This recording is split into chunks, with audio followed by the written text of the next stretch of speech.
এই জন্য মাঝে মধ্যে দুষ্টমি করে বলি যে ভাই আমার ইমান বিক্রি করবো, কে কিনবে আসো, খ্রিস্টান হয়ে যাবো, যাও, এত কষ্ট তোমরা করো মিশনারিরা, আমার মতো একটা যদি খ্রিস্টান বানাই তার বহুর সাথে নিয়ে আইতার ইনশাল্লাহ। তো দাম কত? একটা তো মনে মনে খুশি হয়ে যাবে, আরে কয় কি এরকম মৌলবী একটা যদি খ্রিস্টান বানাই তারি তো তার বহুত মুরিদ আছে লগে আয়া পড়বো। ভাই দাম কত? তো দাম 1 কোটি 120। দাম যারা নাই এসে দামাদামি করতে সর। তো 100 কোটি 1000 কোটি দাম উঠতেই আছে, রেট উঠতেই আছে, বুঝছে এটারে কোন রকম আনতারলে কাজ হইব। আনতে আনতে আনতে আনতে আনতে আনতে সবাই দেখে যে কাজ হয় না। পরে সব খ্রিস্টান দুনিয়া মিল্লা চিন্তা করছে একটা কাজ কর দিই, একটা অফার দিই, কি কয় কথার কথা। আইসা অফার দিল হাসান জামিল, সারা দুনিয়ার যত সম্পদ আছে সব তোমারে দিয়ে দিব, তাও তুমি খ্রিস্টান হও। তা আমি বলি গাদা, দাম ঠিক কর আগে। কেন? ওই সারা দুনিয়া দিলে আমার কি লাভ? আমার নবী বলেছেন ইমানের বরকতে আমি কমপক্ষে 10 দুনিয়া পামতি, একটা নিলই আইসোস আমার ইমান কেনার জন্য। কত বড় গাদা! আমার ইমান, আমার হায়াত কি এত সস্তা পাইছো? আল্লাহু আকবার, কি দাম আমার হায়াতের! কই কই নষ্ট করো এই হায়াত, আরে কই কই নষ্ট করো, খাওয়া খাই বসে রয়েছে। আমি অবাক লাগে, খাওয়া খাই বসে রয়েছে কেন? জবানটা চালু রাখলে কি হয়? প্রতি মুহূর্ত কাজে লাগাও না ভাই, তোমার এই হায়াতের কত দাম, মরলে বুঝবা। ওই যে বুড়া বেটা হায়াতের দাম বুঝছে, এই জন্য মাদ্রাসায় বসে রয়েছে। যাই হোক, সময় কম, এই জায়গায় আর কথা গাইলাম না, সামনের কথাটা বেশি লম্বা। চলেন দ্বিতীয় অংশে চলে যাই। ও যুবক, 40-এর নিচে বয়স আছে কার? হাত তোলো। দেখছেন কারবার? এগুলো হলো এই সময়ের মাহফিলের সৌন্দর্য। হুজুর দেখেন, এখন বেশিরভাগই জোয়ান পোলাপাইন মাহফিলে আসতেছে। আলহামদুলিল্লাহ, আলহামদুলিল্লাহ। হাত নামাও, যে হাতে ডাক দেওয়া যাবে ইনশাআল্লাহ। রাখ রাখ রাখ রাখ, আস্তে আস্তে, আর বিপদে ফালাইস না, বহুত ফালাইছ। খালি কয় সিংহ পুরুষ, তো বেটারা খাসা লয়ে রেডি হয়। এখন কি দোষ তোর? তো আমার সিংহ বানাইছস, তো খাসা আনবো না বেটারা। হায় আল্লাহ, আল্লাহ মাফ করুক। আল্লাহর হাবিবের 2 নম্বর পয়েন্ট। এ যুবক ভাই খেয়াল করো, নবী বলেছেন ওয়া শাবাবাকা ক্বাবলা হারামিক। এর যুবক, যৌবনের মূল্য দাও বার্ধক্যের আগে আগে। বুড়া হয়ে গেলে মন চাইবে ইবাদত করতে, কিন্তু শরীর সায় দিবে না। মসজিদে দেখবা দামি এলাকায় বেশি দেখা যায়, চেয়ারের মধ্যে বসে বসে কিছু বুড়া নামাজ পড়ে। আছে আছে। আর এই মানুষগুলো যদি সেজদার দাম বুঝতো, তার তো কলিজা ছিঁড়ে যাওয়ার কথা।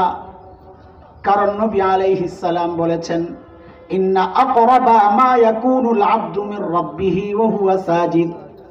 একজন বান্দা আল্লাহর সবচেয়ে নিকটে পৌঁছে যায় যখন বান্দা সেজদায় লুটায়। ওই মানুষটা নামাজ তো পড়ে কিন্তু সেজদা দিতে পারে না। আহারে যুবক, তুমি সেজদা দিতে পারো অথচ নামাজ পড়ো না। একদিন বুড়া হইলে তোমারও নামাজ পড়তে মন চাইবে, কিন্তু কোমর সায় দিবে না, হাঁটু সায় দিবে না। এই আমি হাসান জামিলের দিকে একটু তাকায়া দেখো। একদিন তো আমিও তোমার মতো যুবক ছিলাম। যুবক না, আমি তো বাচ্চাও ছিলাম না, ছিলাম না? মারপেট থেকে এরকম বেরিয়েছি। আমি তো শৈশব কাটাইছি। মালাকুল মউত কিন্তু আমার পেছনেই দাঁড়ানো ছিল। আল্লাহর হুকুম হয় নাই বলে আমাকে ধরে নাই। শৈশব থেকে পালায়া আমি কৈশোরে ঢুকেছি, মালাকুল মউত পেছনে পেছনে। আল্লাহর হুকুম হয় নাই বলে ধরে নাই। কৈশোর থেকে পালায়া যৌবনে ঢুকেছিলাম, মালাকুল মউত কিন্তু পেছন ছাড়ে নাই। যৌবন থেকে পালায়া পৌরত্ব পার হইয়া বার্ধক্যে ঢুকে গেছি, মালাকুল মউত কিন্তু এখনো পেছনে দাঁড়ানো। আহারে, যখন মাঝে মধ্যে আয়নায় নিজের চেহারা দেখি, কলিজাটা মোচড় দিয়া ওঠে। যখন দেখি দাড়ি সাদা হয়ে গেছে, চুল সাদা হয়ে গেছে, তখন কলিজাটা মোচড় দিয়া ওঠে। আহারে, আর তো পালানোর কোনো জায়গা নাই। এরে সাদা দাড়িওয়ালা বাবা, সাদা চুলওয়ালা মা, সাদা চুলওয়ালা বাবা, এই দাড়ি চুল সাদা হওয়া মানি বুঝছেননি? এটার অর্থ জানেননি? আল্লাহ তাআলা সতর্ক করতেছেন, এরে হাসান জামিল, তোর সামনে গাছের পাতা ঝরেছিল, আমি তোকে সতর্ক করেছিলাম হাদিসের কথা, যেই জিনিস ধরে ওই জিনিস ঝরে, তুই একদিন ঝরে যাবি, তুই সোজা হস নাই। আমি তোর সামনে সূর্যরে ডুবাইয়া তোরে সতর্ক করেছিলাম, যেই জিনিস ওঠে ওই জিনিস ডুবে। ওরে হাসান জামিল, তুই একদিন ডুবে যাবি, তুই সোজা হস নাই। আমি তোর সামনে দিয়া তোর বাবার লাশ কবরে পৌঁছায়া তোরে সতর্ক করেছিলাম, এরে হাসান জামিল, এখন তুইও কারো না কারো বাবা, একদিন তোর সন্তানের সামনে দিয়াও তোর লাশ কবরে যাবে। আমি সোজা হই নাই। আমার সামনে দিয়ে আমার মায়ের লাশটা আল্লাহ কবরে পৌঁছায় আমারে সতর্ক করেছিলেন, আমি সোজা হই নাই। এরে বাবা, এরে মা, এই চুল দাড়ি সাদা মানি হইল আল্লাহ এইবার চূড়ান্ত সতর্ক করতেছেন, এরে বান্দা, সব সতর্ক করা শেষ, এইবার তোমার শরীরের একটা অংশের মৃত্যু শুরু হয়ে গেছে। এর যুবক, একদিন তোর দাড়ি পাকবে, হায়াত যদি থাকে একদিন তোর চুল পাকবে, তখন আমার মতো আফসোস করবি, কাজ হবে না। এখন তো আফসোস করি আর কান্না করি, আহারে যৌবনের 32টা বছর, প্রত্যেক দিন যদি একবার করে সুবহানাল্লাহ পড়তাম, তো আমল নামায় কতগুলা সুবহানাল্লাহ জমা হইতো। হায় কি করলাম! আহারে প্রত্যেক দিন যদি একবার করে ইস্তেগফার পড়তাম, তো আমল নামায় কতগুলা ইস্তেগফার জমা হইতো। হায় কি করলাম! প্রত্যেক দিন যদি 2 রাকাত করে সালাত, 2 রাকাত নফল নামাজ পড়তাম, আরে আমল নামায় কতগুলো নামাজ জমা হইতো। কি করলাম, কি করলাম! এখন মন চাইলেও তো পারি না, ব্যস্ততা। ওরে যুবক ভাই আমার, মালিক রে টাইম দাও, মালিক রে টাইম দাও। তুমি এত বড় জালিম, কত জায়গায় টাইম দেওয়ার সুযোগ তুমি পাও, কিন্তু মালিক রে টাইম দেওয়ার সুযোগ পাও না। ফেসবুক রে টাইম দেওয়ার সময় তোমার হাতে আছে, ইউটিউবকে টাইম দেওয়ার সময় তোমার হাতে আছে, খেলোয়াড়দেরকে টাইম দেওয়ার সময় তোমার হাতে আছে। অথচ যে মালিক এত এত নেয়ামত দিয়া তোমারে ধন্য করেছেন, ওই মালিক ডাকে তোমার কোনো সাড়া নাই, মালিককে টাইম দেওয়ার সময় তোমার হাতে নাই। অথচ দোস্ত, আমি আর তুমি ছাড়া দুনিয়ার সব মাখলুক মালিককে টাইম দেয়। ওই গাছটার দিকে তাকায়া দেখো, কি মনে হয় গাছটা বুঝি এমনি দাঁড়ায় আছে? না না না, ওই গাছটাও দাঁড়ায়া দাঁড়ায়া মালিকের তাসবিহ পড়ে। ওই নিকৃষ্ট কুকুরটাকে তুমি তাড়ায়া দাও, আর তুমি জানো না ওই কুকুরটাও রুকুর হালতে মালিকের তাসবিহ পড়ে। ওই সাপ বিচ্ছুগুলো পায়ে দলে মেরে ফেলো, আরে তুমি জানো না ওই সাপ বিচ্ছুগুলাও সেজদার হালতে মালিকের তাসবিহ পড়ে। পড়ি না কেবল আমি আর তুমি, আমার হাতে টাইম নাই। ওরে দোস্ত, একদিন তো পড়তে মন চাইবে, তখন কিন্তু মন চাইলেও পারবো না।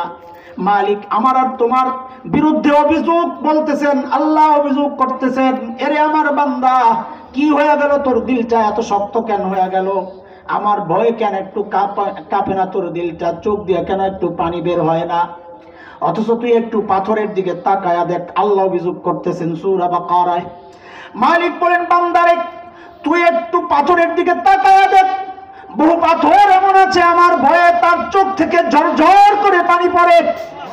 বহু পাথর এমন আছে চোখ থেকে পানি তো পড়ে না, কিন্তু ফাটাইলে ভেতরে পানি পাওয়া যায়। আল্লাহ বলেন, বহু পাথর এমন আছে আল্লাহর ভয়ে উপর থেকে কাঁপতে কাঁপতে নিচে গড়াইয়া পড়ে। আরে বান্দা, তোর কি হয়ে গেল? আমি তো পাথরের জন্য নবী পাঠাই নাই, তোর জন্য নবী পাঠাইছি। আমি তো পাথরের জন্য কিতাব পাঠাই নাই, তোর জন্য আমি কিতাব পাঠাইছি। পাথরে আলেমরা ওয়াজ করে বুঝায় নাই, তোরে বুঝাইছে। মালিক বলতেছেন, সুম্মা কাসাত কুলুবুকুম মিন বাদি যালিক ফাহিয়া কাল হিজারাতি আও আশাদ্দু কাসওয়া وَإِنَّ مِنَ الْحِجَارَةِ لَمَا يَتَفَجَّرُ مِنْهُ الْأَنْهَارُ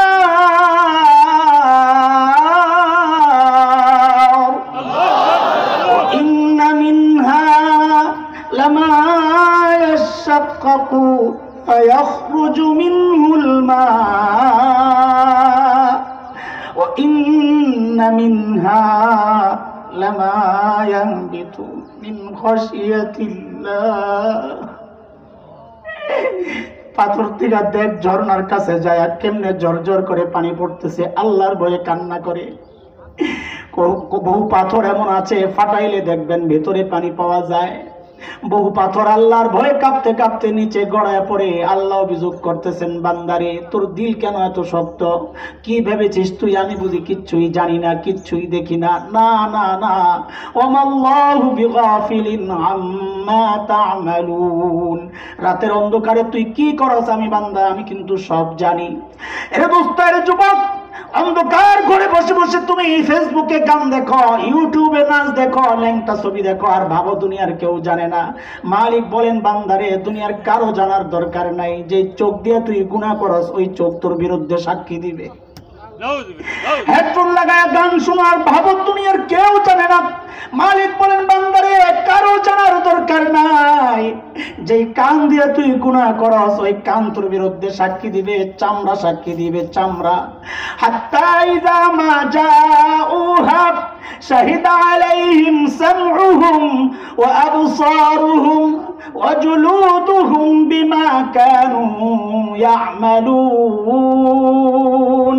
আই মালিক, কই যায় গুনাহ করবা? যাও আল্লাহর জমিন ছাইড়া যাও। যাও গুনাহ করার সময় ভাববা এই জমিন আল্লাহর। জমিন কার?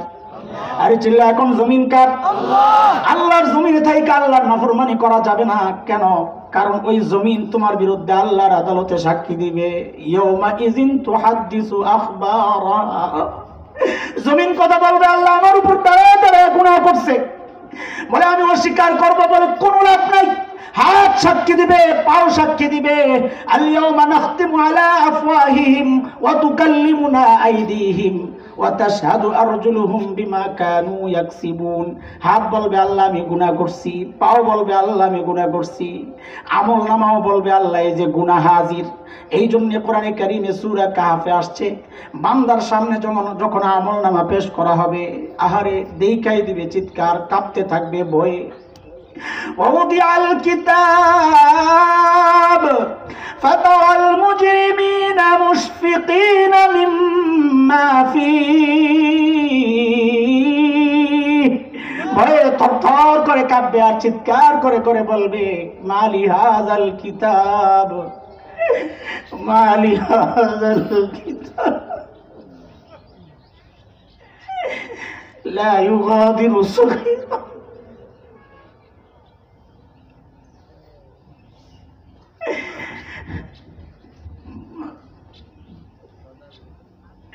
ما لهذا الكتاب لا يغادر صغيرة ولا كبيرة إلا أحصاها। এটা কেমন আমল নাম? আমার একটা ছোট গুনাহ ছোট নাই, বড় গুনাহ ছোট নাই। আওয়াজ আসবে, লাভ নাই, আমল নামা গ্রহণ করো, বাম হাত পাতো। আরে বাম হাত আগায় দিবে, মালিক বলবেন এইভাবে না, পেছন দিয়া কলিজা ছিদ্র করে তারপরে। যেই না বাম হাতে আমল নামা দেওয়া হবে, সূরা হাক্কার মধ্যে মালিক বলে বাম হাতে আমল নামা পাইয়াই দিবে চিৎকার। ওয়া আম্মা মান উতিয়া কিতাবাহু বিশিমালিহি ফায়াকুলু ইয়া লাইতানি লাম উতা কিতাবিয়া ওয়া লাম আদরি মা হিসাবিয়া ইয়া লাইতাহা কানাতিল কাদিয়া মা আগনা আন্নি মালিয়া হালাকা আন্নি সুলতানিয়া খুযুহু ফাগুল্লু সুম্মাল জাহিমা সাল্লু। বামাতে আমল নামা পাইয়াই দিবে চিৎকার, লাম উতা কিতাবিয়া, আরে আমল নামা যদি আমারে না দেওয়া হইতো, ওয়ালাম আদরি মা হিসাবি, আমি জানি না আমার হিসাব কি হবে। ইয়া লাইতাহা কানাতিল কাদিয়া, মৃত্যু পর্যন্ত যদি সব শেষ হয়ে যায়, দুনিয়ায় টাকা পয়সা দিয়া বিচার পাল্টাইতাম, মা আগনা আন্নি মালিয়া, আজকে আমার মাল আমারে বাঁচাইতে পারতেছে না। হালাকা আন্নি সুলতানিয়া, দুনিয়ায় ক্ষমতার দাপট দেখাইতাম, আজকে আমার ক্ষমতাও শেষ হয়ে গেছে, আমার উপায় কি হবে? আওয়াজ আসবে, আল্লাহ ফেরেশতাদেরকে হুকুম করবেন, খুযুহু ফাগুল্লু, টেনে হেসে নিয়ে যা, ধর, বেড়ি লাগা, বেড়ি লাগা, সুম্মাল জাহিমা সল্লু, টাইনা হেসে নিয়ে জাহান্নামে ফেলা। মালিকের আদালতে যদি দাঁড়ানোর হিম্মত থাকে, যা ইচ্ছা তা করো, কে তোমার ঠেকায়? আর যদি ভাবো যে কি জবাব দিব মালিকের সামনে, গুনাহ ছাড়ো। ও যুবক, গুনাহ ছাড়ো, গুনাহ ছাড়ো, গুনাহ ছাড়ো। মালিককে টাইম দাও, মালিককে টাইম দাও। এই হায়াতের বড় দাম, এই যৌবনের বড় দাম। আফসোস করবা, নবী বলেছেন আফসোস করবা। আমি আফসোস করি, আমি আফসোস করি, যায় কিচ্ছু নাই বুঝি, দাঁড়াবো কি নিয়া? বলে আছে তো, এই যে সুরত আছে না একটা, এই সুরত আছে, মানুষ বড় মাওলানা বলে।